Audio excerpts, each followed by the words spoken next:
Welcome to Money in the Air, the music podcast about neighboring rights, the royalties you earn from the public performance of your recordings and the business of music in general. Brought to you by IFR, the International Association for Artists and Rights Holders. I'm Andrew, a royalty consultant helping artists to collect on their value. Hi, I'm Gina Deacon. I work for Absolute Rights Management and I work with record labels and artists to ensure we claim the royalty income due to them. I'm Stacey Haber and I'm from Inside Baseball Music Publishing. Hi, welcome back to the IFR podcast. Today we're going to talk about a manager's role with regard to neighboring rights. As a manager, the manager's job is to advise, not to do, but you can't advise unless you understand. So by talking about a manager's job within neighboring rights, hopefully we'll give you all that you need to know as a manager so you can advise your client what to do. Basically, by putting together this session, we're going to take out the main points and make it as easy as possible for you so that you can take these back to your artists and they understand the importance and exactly what is out there for them. Most people have got a handle on PRS and understanding the publishing side, but the minute you mention anything about neighbouring rights, PPL, Sound Exchange, anything, the response I have certainly witnessed is, well, I'm a member of PRS, I'm a member of ASCAS and so on, BMI. That's where we say, stop, let's have a conversation and explain to them exactly what they could be missing out on for their artists. That's actually correct, because a lot of managers, they have, interestingly, a perception of PRS, of ASCAP, of the composition side of performing rights, but the minute we mention anything about neighboring rights,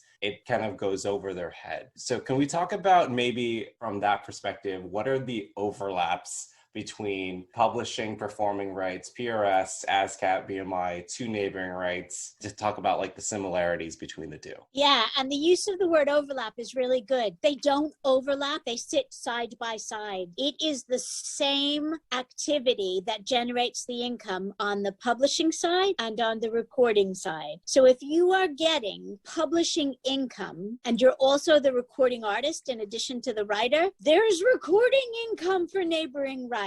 The right for the performance in the recording neighbors the right for the performance royalty in the composition. Think of it this way. You're the recording artist and you're the songwriter. You see 20 quid sitting on the table for you for your public performance royalty as a songwriter. Take it. Just take it. PRS will give it to you. PRS is the one who put it on the table. Well, funny enough, PPL put that 20 quid on the table for you too. Why are you not taking it? It's that simple. It's your money. You have likely earned it. Just collect it. There is something called a grant of rights associated with it. If your sound recording is performed in public, that guarantees you a right to collect a royalty on that. The important thing is that as the manager, if your artist isn't collecting it, you're not getting your percentage and your commission on it. It isn't signed to a label, then your artist is also the rights holder. And they must register the rights holder side as well as the performer side. Otherwise, nobody will ever get paid in most countries. That's right. So if your artist is a rights holder, so they own their own masters, as Stacey just mentioned, and they're distributing the recordings off a TuneCore or DistroKid, you need to be thinking to yourself, okay, these recordings are being posted on Spotify, Apple Music through DistroKid, TuneCore, but are they also registered at Sound Exchange? And if the answer is no, then we need to have a discussion. But even within Sound Exchange, you have to register the rights holder side and the performer side. Correct. Yeah. It's important to do both. And it's equally as important to do that with PPL as well. If you are the manager, that should be the first conversation you are having with your artist. Let's talk about your catalogue. Let's talk about the repertoire. Let's identify if everything has been registered with PPL, for example. Now, maybe take a step back from that before you identify what is and what isn't registered.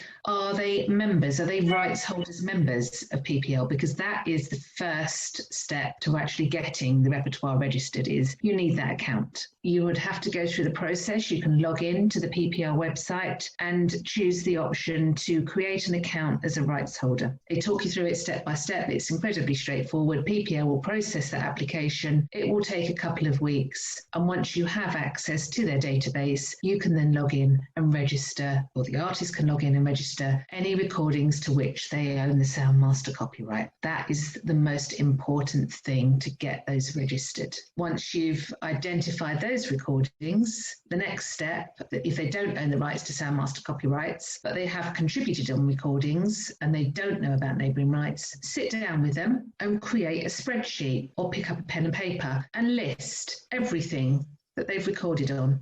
Absolutely everything. No one is going to have done this for them, or unlikely. Okay, unfortunately, it's unlikely. If you're a very big artist, then yes, that may have happened. But if you're an artist who predominantly performed in the 90s, 80s, 90s, 2000s, and so on, it wasn't a priority. It is seen more so now by the record labels. They do understand the importance now to include artists on every recordings. Not to say that that's done correctly, but that's another conversation. To start with your artists, sit down and create a list of everything they have performed on. That's not just their own works, but any other artists that they performed with as well. All the versions, all the remasters, absolutely everything. Put that list together. And like we did with on the rights holder side, if they're not a member of PPL, they need to log in to the PPL website and create a membership to do so. Managers should know it's free to register with these CMOs, these collection management organizations. So it's even better than on the publishing side. In the UK, whereas like in the US, we have this database that's external with Sound Exchange. It's the ISRC database. So oftentimes when we start to represent a new client, what I do is I type in the artist's name and it generates a catalog of recordings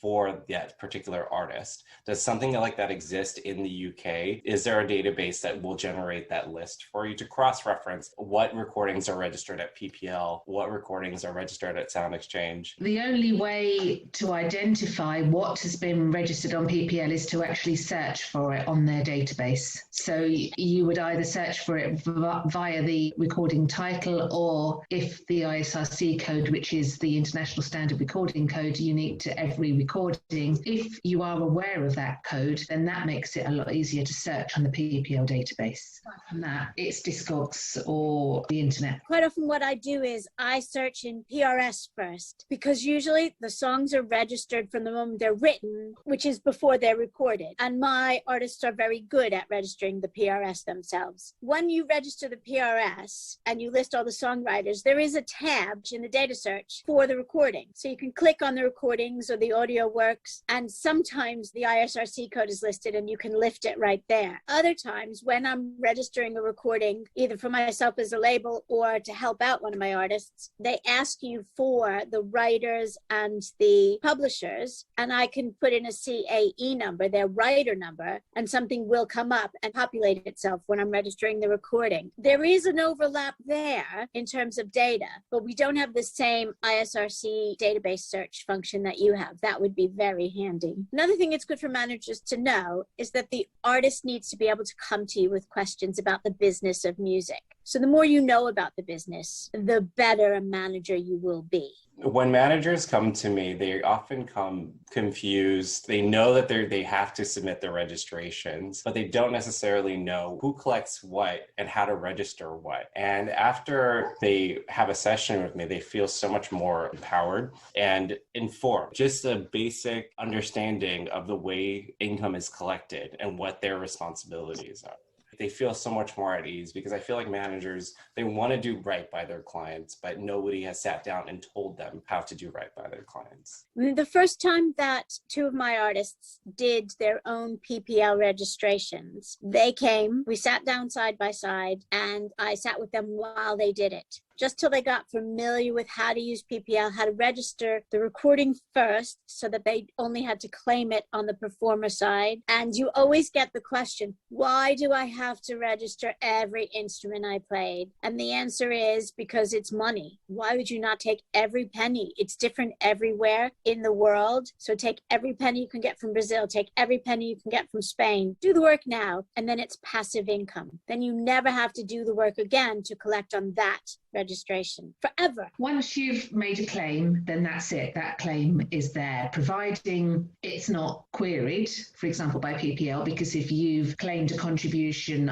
on high-valued recording, then by rights, PPL would want to ensure that that's correct and that you are correctly claiming your contribution, and will request that you prove it and provide some sort of evidence to them. Once you have done that, your claim is there in the bank, so to speak, and you can move on. Don't just leave your account there. Do go back and check it. I would advise, a couple of times a year, checking with it around about March and September time, which is usually the cut-off dates from PPL where they start collating the income usage ready for their payments throughout the year in June and maybe again in December if there's an adjustment process. Check in with your account, check all for any remasters, check for any new versions, and ensure that everything that you've performed on has been claimed. And check your role as well. If somebody else has entered that data, make sure they've entered it correctly. Don't entrust them to do it. The other thing as a manager that you will usually have, which will be very helpful here, is that evidence. You will have the label copy, either that the artist gave you and went through with you to make sure that they did it correctly, or you'll have it from the label if they're signed to a label. You'll have copies of the artwork that needed approval. Keep all that evidence in a good file so that when if PPL asks for it, it's right there. It is one of the greatest things you can do because you are a business person as a manager and you want your artists to be free to create, to put more energy into creation than into administration. So the more you can do to take that burden off them, the more productive they'll be as creators. If you find that it's overwhelming for you and your artist, join IFR on the website, ifr.co.uk, and we have a list of representatives who can help you and do this work